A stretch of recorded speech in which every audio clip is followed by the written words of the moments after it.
Dembanza London TV, Dembanza London TV, Dembanza Boss Bruno. Dembanza London TV. Mama bazodale. Odala. Dembanza London TV. Basheri bazodale. Odala. Kota ndaku mama todala Dembanza ngo. Des Bruno original, des Bruno original. Salut beauté, bonjour partout dans le monde où vous allez suivre cette émission. Je suis encore là aujourd'hui, moi, votre Nadia GB. Moi, Sinzambi, accompagné d'un grand chanteur. Moi, je l'appelle grand parce qu'il chante très bien. Cet artiste est très sympa, c'est un bon monsieur. Je sais pourquoi je dis ça. En tout cas, beaucoup découvrir rien à émission, à biso, mais avant là, je salue d'abord mon boss, des Bruno original. Je vous salue, papa. Je salue mon cordon Laurent Fabrice. Je vous salue. De best caméraman, il y a soin très intelligent mon petit. Je te salue toi aussi, Grâce Massamba, je te salue. Manassé, je salue un bon tonton, mon papa Noël Tayaï, je vous salue. Je salue les gouverneurs Aimé Matoumon, les patrons de l'agence 3C Security. En tout cas pour la sécurité, nous avons aussi Kakana Kassabou, croisement, enseignement, sur Kotika d'enseignement. Pour mon agence 3C et Zawana. Il est là, notre invité, notre artiste, il y a mon beau cannabis au Congo, il y a beaucoup de artiste, mon pas à sympa, il y a Solara, bien Nabatutu. Il s'appelle Eko. Bonjour. Oui, bonjour Nadia. Ça va? Ouais, ça va. Malgré la pandémie, malgré tout, on est là. Vous en avez tout le monde, ça va. Moi, confinement, dans mon santé, veut dire ma tame, on comprend que mais nous sommes comme si on a confinement, et ça n'est pas ça, on va gagner autant de Non, et ça juste que tout ça va parler, rien à faire, ça pour penser, pour réfléchir sur le lobby après confinement, vous allez gagner et puis moi repos. On te dit bien que nous sommes en stand-by, mais moi repos, et ça fait moins bien, moi on va y voilà. Mon mandé, ma santé, moi on est là. Voilà, première question déjà. Pourquoi les noms de l'époque? Pourquoi?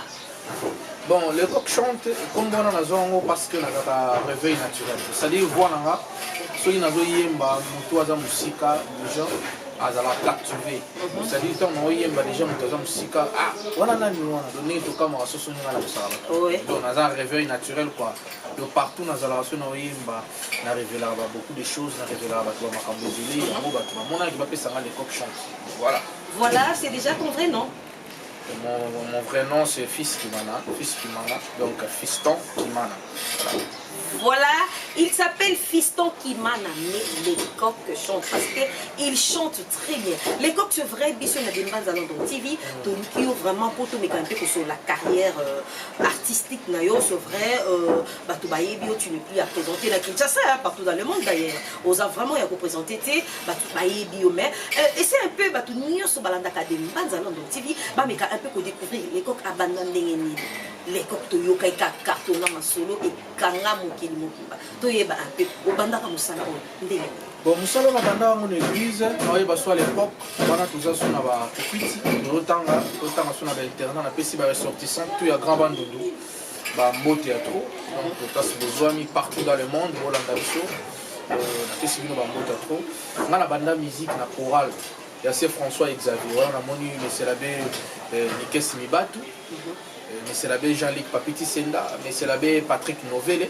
On a moni bateau en 4 ans quoi à l'époque et puis on a moni quand on a moi on a sorti ça ba frère Joséphine de Kinzambi donc on a moni ba frère Willy Boumou on a moni paix à son âme vient biso gros gens qui n'a déjà et puis on a moni ba passer belé pour ba contribuer quand même la carrière donc ça dit na bani musique dans l'école un franc missile et puis na groupe Saint François Xavier voilà on a bani ma chorale petit à petit et après on a eu beaucoup on a un jour la journée parascolaire, la journée culturelle. Voilà, les amis que moi nous les mois balé.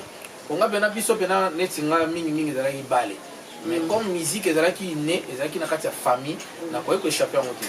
Voilà, donc on a musique est là tanga. Et puis tant on a l'ongoué pour bêta na église, na y a un orchestre à grand frère na maï place à Paris, na PC bakota trouve na sacré Kilimanjaro. Chukimana, il y a qui n'a pas de question qui a son âme.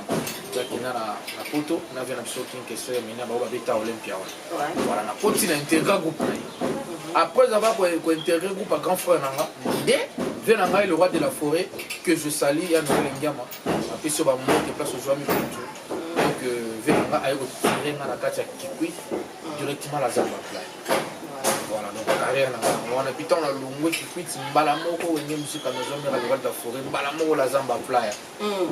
Donc tant comme capo non Kikwit na sala tout l'état concours moko ya province mobimba orchestre la tout temps que tu as voyagé na commissaire en premier la province et puis na bimara meilleur chanteur à l'époque il y a province c'est-à-dire province tout wana ya Kikwit ngam na bimara meilleur chanteur à l'époque et occasion wana de ça là qui vient sur la monanga et tant que bêtise lever le roi de la forêt pour minga a singa yo fo et yembi a singa kin et na le roi de la forêt et kin wana to fait ba check na tout l'état on ça la test dans la Zamba Playa et va confirmer voilà.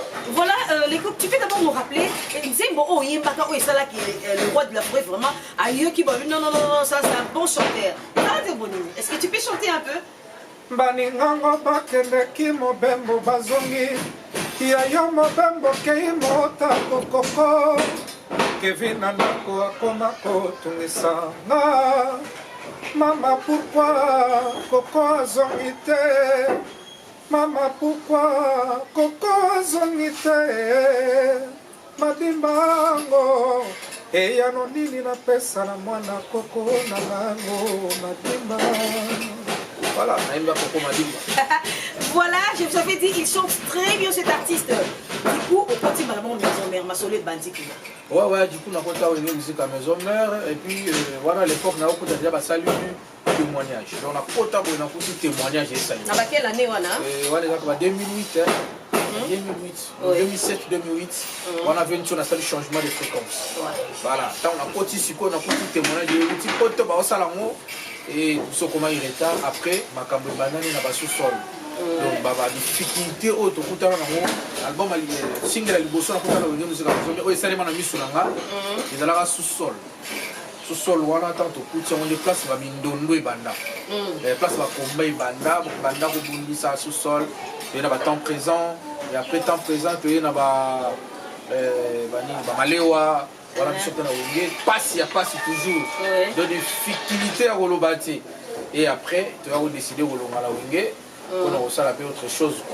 Voilà, donc parcours, il y a un il y a relobati.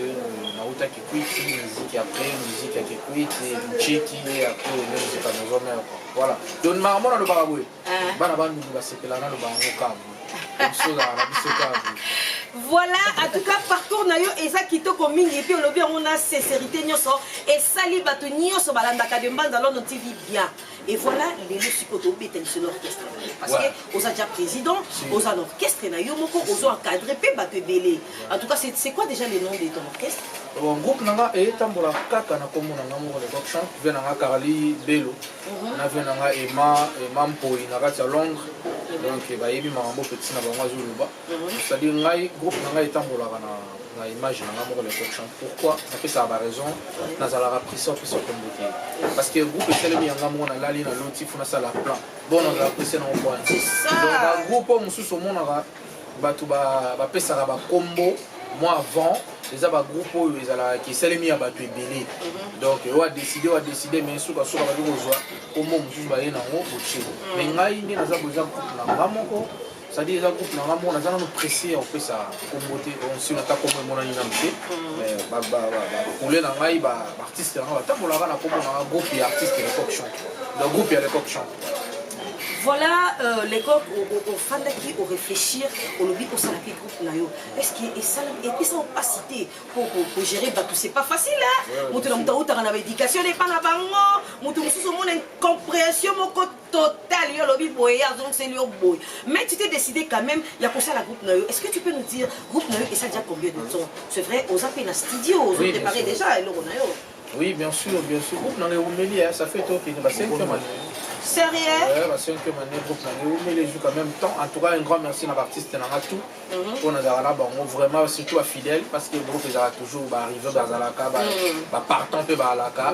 Donc vraiment un grand merci à nos artistes au Bolandangaï. L'émission est surtout ça, vraiment fidélité et foutac. Donc tous à la fidèle, tous en la patience, tout ça molende, tout va dire makambo ozala. Ça dit to kutanga ba difficulté moko énorme. Na makambo et surtout so benga mate. So benga mate ozala pressé au salon pressé et au subir les conséquences. Mais néanmoins biso ba oyo to kutanga ba difficulté moins élevée.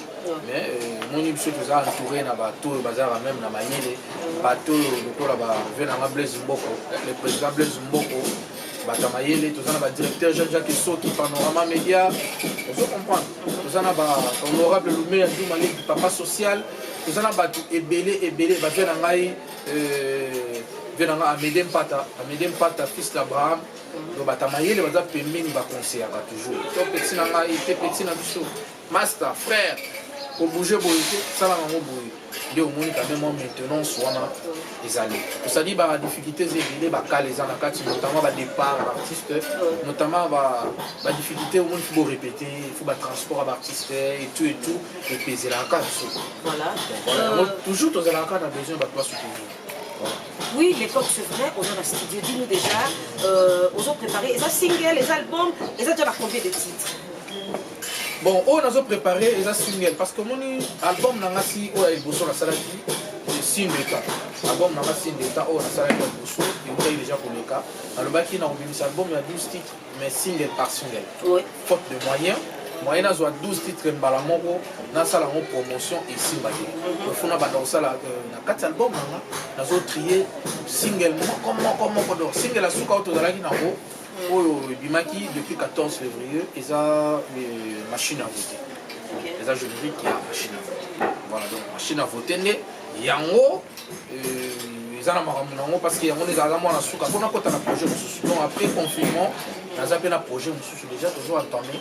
Donc on a déjà un projet, on a un tu beta générique ce qu'on a yemba sur rumba na beta ba yazozo na beta ba marché correct na beta ba pompulu na beta ba défaut de charge na beta ba taux du jour on comprend donc ba rumba ils ont tellement et bien beta ba mosinzo ils ont vraiment ébélé maintenant cette fois-ci on peut ça va voilà. Voilà l'époque apparente du confinement, et ça la pandémie où il frappait Mokili. En tout cas, le monde entier, tous a confiné parce que ils ont la maladie moko to éviter ce que vous avez eu corona na ebisio car nengo ya qui porte polele au toke porte c'était au koti car bongo na Congo au bon c'est là que qui porte polele na ebisio bima pandémie on a frappé batu ebélé tout le monde peut artiste ebélé ba koti ba studio ba artiste ebélé ba yembi ngaku na ndo zero kwa kelanga ta chana WhatsApp na zeli na moniteur oh mais les coq chante neni a posé di biso to neni yo quand si biso te na pandémie. Bon, un grand merci. Oui, sa population, tout, nous avons fanatique, surtout, nous respecter les gestes barrières pour éviter la propagation de la COVID-19. C'est-à-dire que respecter l'Union sur OMS, surtout la santé publique, pour respecter, tout douter, la maladie existe. Donc, la pandémie, pour notre participation dans la coup de chapeau, bravo, on a artiste tout, ma grand, ma frère, là, ce qu'on a au-delà, c'est-à-dire au moins le temps, on va se protéger, tout ce qu'on a beaucoup, vous comprenez, nous avons des infectants, et tout, savon liquide, tout ça, ce qu'on a pensé qui mouille. Alors, on va aussi on a vu des mobilisation, des sensibilisation. Là, il n'a pas un peu parfois na difficulté au secours on comprend na quoi un problème avec cash on a pensé que bon on va contribuer dans ligne là c'est-à-dire bandi ko ba vie ba master ba yembi on a na sur le on a sur le terrain donc ba image ezali na opesa bino ba image ou parce que TV la radio ba image ezali il y a des images où ezali bocha ba mona ndenge ko capitaine de terrain na pesi ba don il y a ba kit complet ba lave-main na pesi ba désinfectant et puis na sali sous mobilisation et distribution cash ne oyo bendela ngonde ona ba komi stop coronavirus en RDC ba komi le cochon c'est-à-dire cash ne oyo tout ça là qui opération porte à porte. Donc, dans le quartier, il y a un mois qui est venu, les cas qui au moins, au Kabolango, dans le palais, et permettre aux bango de la protéger. Voilà, donc, là, il peut de retour.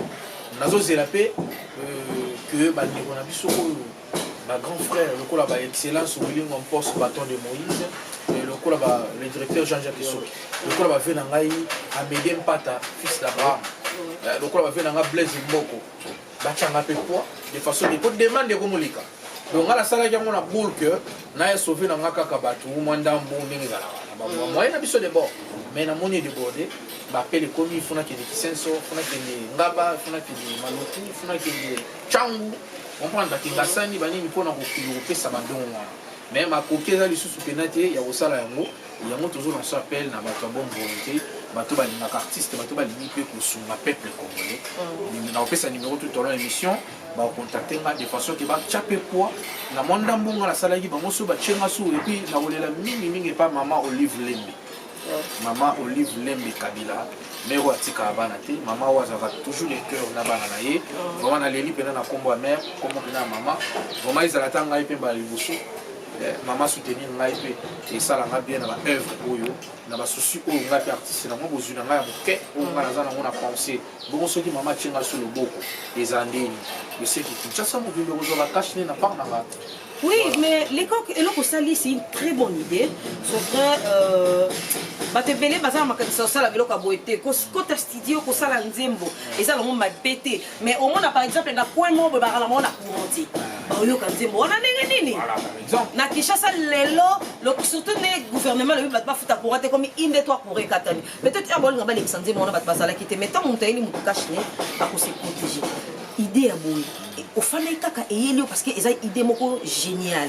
Et qui est derrière ça?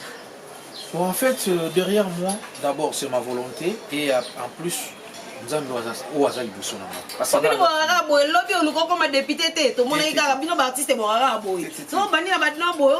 surtout que tu es intellectuel aussi. Lobby n'est pas comme un gouverneur. Lobby n'est pas comme un député. Non, on va penser en Isaac. Loin de là, on a la politique.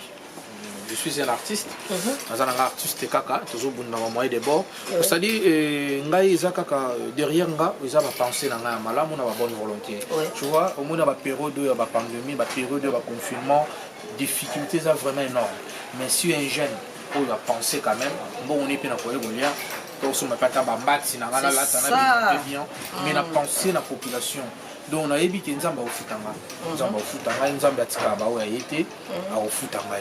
Et loko yo na sala ngo vraiment na motema bolimo. C'est-à-dire et puis na za rappel na bateau ba accompagner nga baza na bonne foi.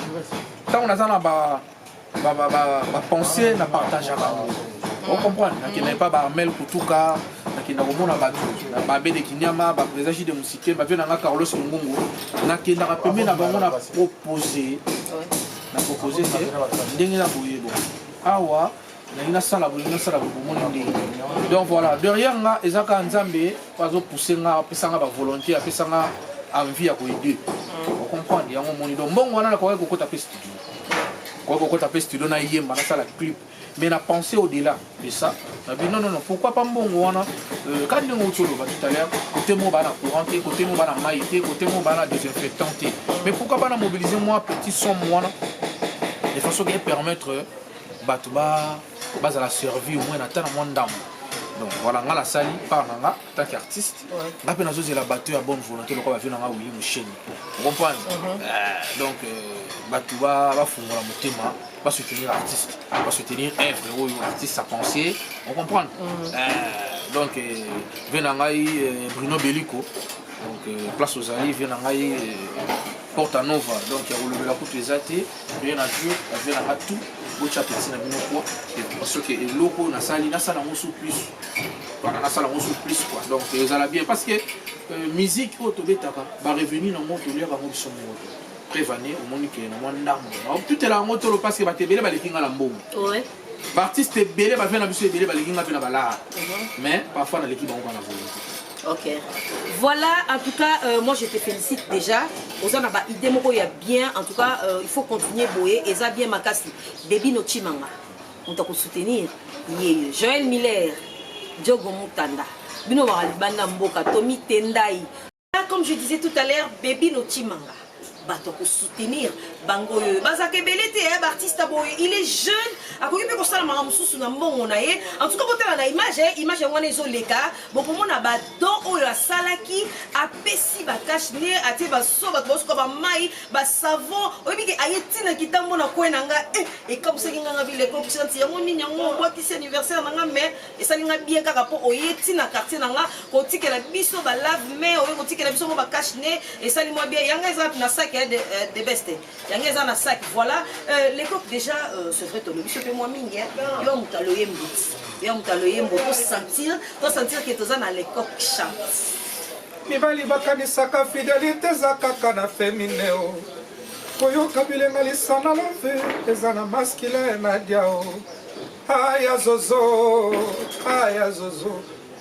ateki lopango asombi desa eseteke kobula briskemo eseli ya accident ekomi na quartier sokolinga somba motuka ye tuna ya zozo vraiment teka lopango somba motuka ye tuna ya zozo aya zozo ya zozo ateki lopango asombi desa eseteke kobula briskemo eseli ya accident ekomi na quartier okolinga somba motuka tuna ya zozo vraiment oui et ça linga bien mon boss de Brino original oui mais non et ça linga bien mi pas li bakanisa la fidélité et zara na féminin il est on est là que on parce que tu es un homme chanter comme ça ming ming mablo aboto quand on fait basse pour mi pas li bakanisa infidélité tant nzamba lo baka fidélité ataka pas basse dis-moi d'abord et il est c'est-à-dire idée on est la banane pour réfléchir si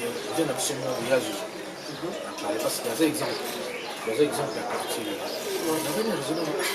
pour nini mutu soki asali erreur azoni dimere wana te mazo préféré ko corriger erreur ya muninga mususu comprendre ne parla biso de mona loi qui autorité nzamba pesa biso et comment le roi et le mot kati na biso c'est dire poto ndima ke pour biso no se bana y pana biso biso se bana bino basi muta na yango mona yemba mibali bakanisaka fidélité ezalaka na féminin ok biso nde toza exemplaire biso nde fo tozala na motu ya tre ya kolakisa to biso nde fo tozala bafidèle biso bino eloko wana eza te po ekomisa bino basi bateti mais eza juste koyeba valeur na bino ocomprendre voilà donc c'est un peu ça nzembo na yemba wana ya zozo soki olandi yango du début à la fin ocomprendre ke naloba makambo eza très profond na kati wana napesa l'exemple ya quartier faut se contacter na ndambo oza nango donc nga eza na palais namoni vie nanga Blaise Mboko apeye car mongo ngana sepele nango nake koteka pale nanga mponga nasomba oyo eleki ya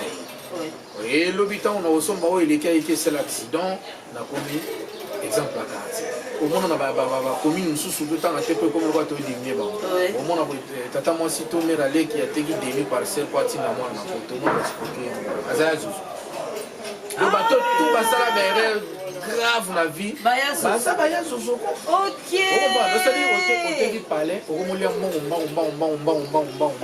ntango mbongo evide okomoluka sikoyo entré otika na mwa 3000-4000 okesomba 207 po 207 ya sigala asu te fosomba bandeko na biso bandeko nanga bamekano to ya njili napesi bino mbote omona bakesomba na njili batie omona couleur ya jaune wana ekoma ozosa mituka ya sika okanisa lokwa ya sika nzo eza couleur ebimi kaka na nzela boye esprit de monde otuti bato bakolanda ye lupango si oteka okomi na koona na procès na parquet mpona lupango mutu otuti bato nde okomi libanda okomi exemple ya quartier osoki kaka mutu mosu alinga asala erreur oyo osala tuna ya zuzu voilà tonton Ogi qui passe à yo kozala ya zozo te Eric Noble les Pimba bozala ya zozo te poto boyo si je savais les coques si aujourd'hui Nadia GB te demande de dire quelque chose à ton expatrié tu diras quoi?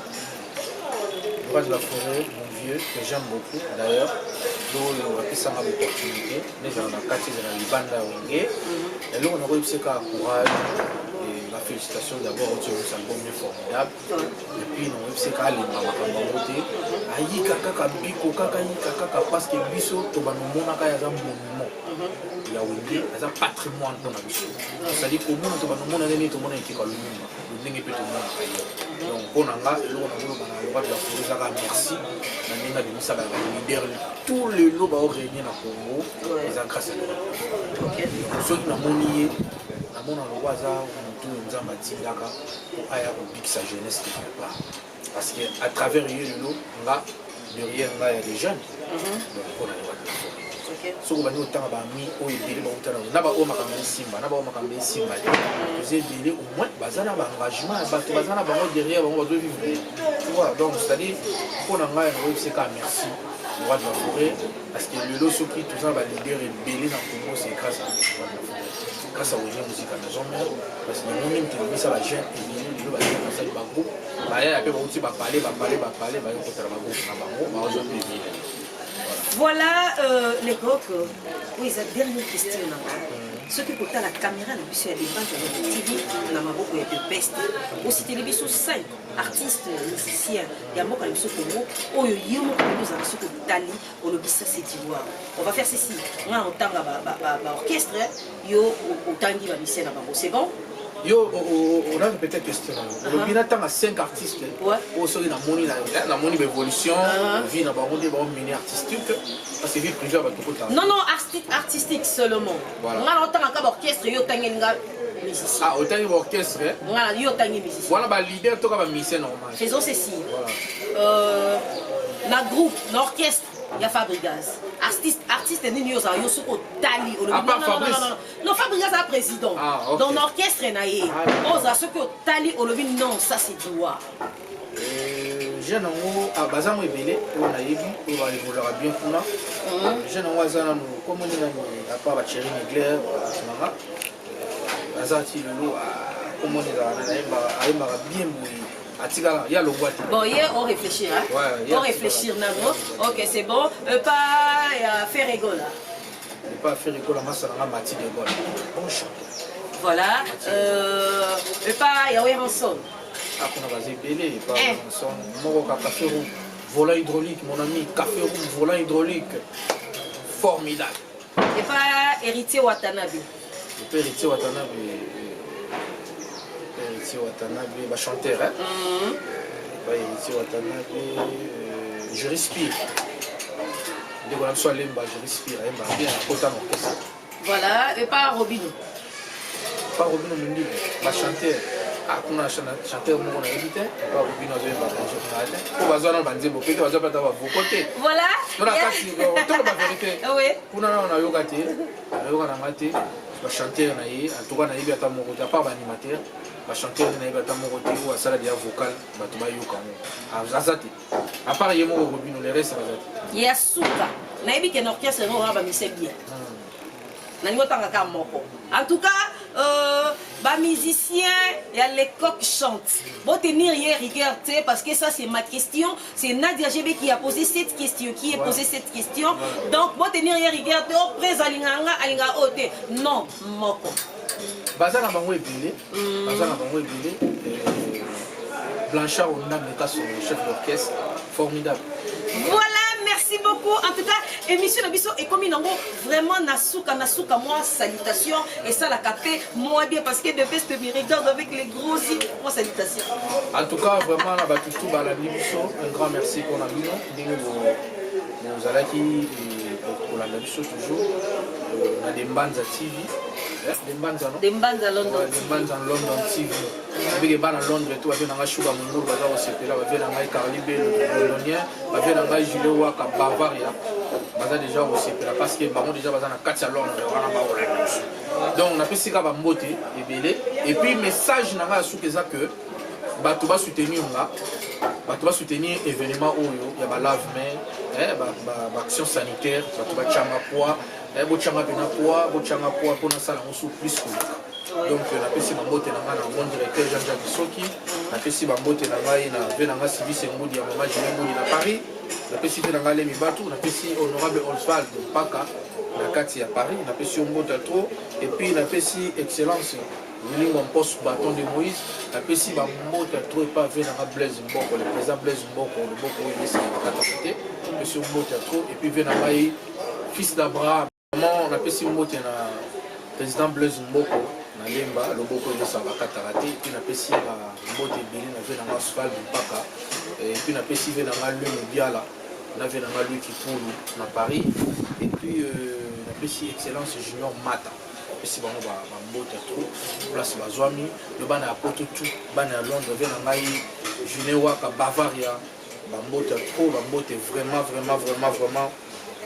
ebele et puis napesi alemi bato mona poto ya kala bota trop et puis napesi le maître du temple June Way, le maître du temple Mutiri Bara, le maître du temple. Puis napesi Ado Doma, le mystérieux Adoma, le mystérieux napesi on napesi ba Gilas Mayamba, ba Grâce, nous allons ensemble napesi bino ba mbota todo ba tout ba la biso, ils allent à Paris, ils allent à Londres. Mon numéro PA. Si na yebi ke boza on est belé, nga kolela na reza et mingi pas maman Olive le kadela. Donc na yebi vraiment bachanga pe quoi nasala pe ba œuvre oyo ebele lisusu kolika mais on a contact ezali plus de 143 plus il y a Willy Moucheni plus de 143 89 83 70 297 donc 89 83 70 297 on appelle père spirituel na père Jacob à Paris on appelle mboto on appelle na papi qui bomie na mboto trop ba olanda donc ba jeune magie de musikemi ba tout au balingara les coq chante batu tout au balingara biso bo s'abonner na chaîne bo bo sanate que les coq on nous oiseaux mingi awa quoi donc na pesi bino tout équipe technique na bino tout bambote pe à trop voilà information à source ça bien mais mingi bocha artiste na bino quoi parce qu'après confinement tous en a qui c'est le moment où benga, c'est le moment où proposer, c'est le moment où on a pas bailler, mais on va boire quand même. Moment où il y a un venanga Caroline Londres, venanga et Mampoui. Merci beaucoup. Voilà, abonnez nous sur Yadimbanza London TV. En tout cas, vous êtes l'artiste de l'école. Confiance. C'est vrai, biso mingi ba congolais, to nga popé ça ba tu chance no quitter. Biso to zala kaka to mesana kaka na ba musique akala, ba musique akala. Non. To bota bana pe ba okola, bana pe ba osamba ka minene. En tout cas, bon pesa y chance azana studio, azo préparer album na ki yungulu yango nezoya. Moi je vous promets, je vous assure que ayemba kamakasi et puis ki yungulu les a cost en tout cas bon mais quand ça confiance beaucoup à la déçuté. Je salue maman Julie Castello, je salue mon boss Bébino original, merci beaucoup papa. Je salue papa Mouta, papa Gabi Mouta mon Muzombo. Je vous salue Tommy Tendai Texas, je te salue Patience Namouis. Je te salue aussi. Je salue mes deux bébés d'amour, Samantha et Doxine. Maman vous aime beaucoup. Je salue la grande famille Guabinzi Dalingarabino Mingi. Je salue la domination. Je salue la sagesse. Binonio surtout. Dalingarabino vraiment ma casse les coques. Moi, je chante moi un souka. Moi, je chante un souka. Et ça va bien. Avec la maman qui ouvre. Papa yakopesanga pédition ya poto kamai. Et puis na kiyongolo. On attendait ça, tono moula nini. Plaisir, bokoye. Papa yako petama, pédition yakoto kamai. Et puis na kiyongolo, on attendait ça, tono moula nini. Chérie. Donc mon pied quand on s'est dit bon. Ça n'est fini pour aujourd'hui, moi, votre Nadia Chebe. Je vous dis déjà au revoir. Bon, aussi c'est Nabiso, hein? Vraiment? Donc, je veux dire que aussi ici, moi, si nous avons un artiste du moment. Moi, je l'appelle comme ça. Opération cache-nez, porte à porte. Et je continue toujours.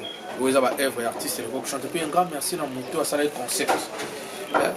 Dercap Kapepa, donc Dercap collection, Derrick Kapepa collection. Et vous avez un concept, non artiste, tout ça la concepteuse à la bouille. Et puis ça m'a cambo quoi. Donc un grand merci à eux, un jeune, où il y a ça m'a cambo à danger pour un artiste. On a l'équipe costaud, l'équipe n'a pas réfléchi, ça va vraiment bien. Qu'on a permis dans ma grande, on a permis dans bateau, ça la idéologie au monde. Donc partout dans le monde, au Bazobiso. Bon hésiter te go benga numéro on appelle ça qui bon hésiter te ceux qui moi si je suis allé et puis ceux qui moi libaku tout en a dit dans les émissions bah c'est na ka bouli ici on sait jamais voilà donc go benga biso pour moi ba remarque pour moi ba critique pour moi ba conseil go benga biso poto évoluer sur donc tout qui ne sous plus loin encore plus loin possible ne ba donc un grand merci na bien tout la biso merci à Nadège qui m'a la calculatrice merci beaucoup les cours. Merci Au revoir. Dembanza London TV Dembanza London TV Dembanza Boss Bruno Dembanza London TV Mama bazodale Dembanza London TV Basheri bazodale Kota ndaku mama todala Dembanza ngo Des prix non original.